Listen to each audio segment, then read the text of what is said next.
বিসমিল্লাহির রহমানির রহিম। আসসালামু আলাইকুম। আশা করছি আপনারা সকলে সুস্থ আছেন। আজকে আমরা হিসাব বিজ্ঞান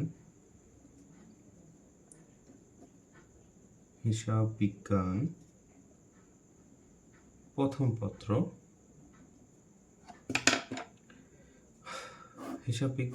পত্র বইটির আমরা আলোচনা করব আজকে অধ্যায় 1। অধ্যায় 1টা কি? অধ্যায় 1-এর বিভিন্ন ধরনের হিসাবের খাত রয়েছে। কোনটা সম্পদ, কোনটা দায়, আয় বা মালিকানা সত্ত্ব সবকিছুই রয়েছে। আমরা এই সকল বিষয়গুলো নিয়ে আজকে একটু জানার চেষ্টা করব। তো এই অধ্যায়টাতে যেই বিষয়টা বা টপিকটা নিয়ে আমি কথা বলবো আজকে, সেটা হচ্ছে আমাদের হিসাব সমীকরণ। আমাদের টপিকটার নামই হচ্ছে আজকের হিসাব সমীকরণ।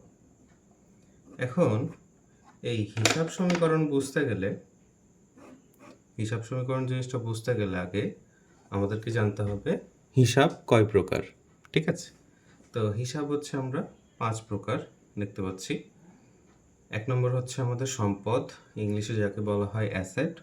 2 নম্বর হচ্ছে আমাদের দায়, ইংলিশে লায়াবিলিটিস বলা হয়। 3 নম্বরে হচ্ছে আমাদের মালিকানা সত্ত্ব, ওনার্স ইকুইটি। 4 নম্বরে আসছে আমাদের আয়, যেটা হচ্ছে ইনকাম। আর 5 নম্বরে আসছে ব্যয় বা এক্সপেন্স। আচ্ছা, এখান থেকে আপনাদেরকে একটু জানতে হবে যে কোন আইটেমগুলো ডেবিট হয় আর কোন আইটেমগুলো ক্রেডিট হয়। ঠিক আছে?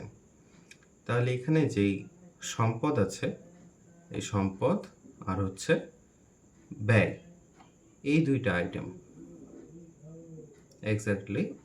আইটেম আমাদের হবে কি ডেবিট। এটা মনে রাখারও একটা শর্ট টেকনিক আছে, সেটা হচ্ছে কি সব। ঠিক আছে? এই দন্ত্য স দিয়ে আমরা বুঝবো সেটা হচ্ছে গিয়ে সম্পদ, আর ব দিয়ে হচ্ছে কি ব্যয়।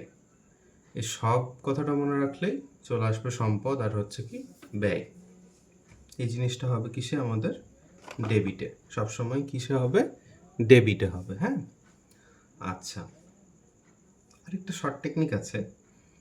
এই যে এই 3টা বাবাজি আছে, 3টা বাবাজির খাতটা মনে রাখা, সেটা হচ্ছে আদম। আ দিয়ে কি হবে?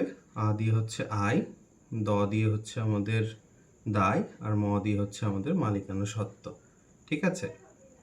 এই 3টা আইটেম মিলেই হচ্ছে আমাদের ক্রেডিট পাশের অংশ বিবেচিত হবে।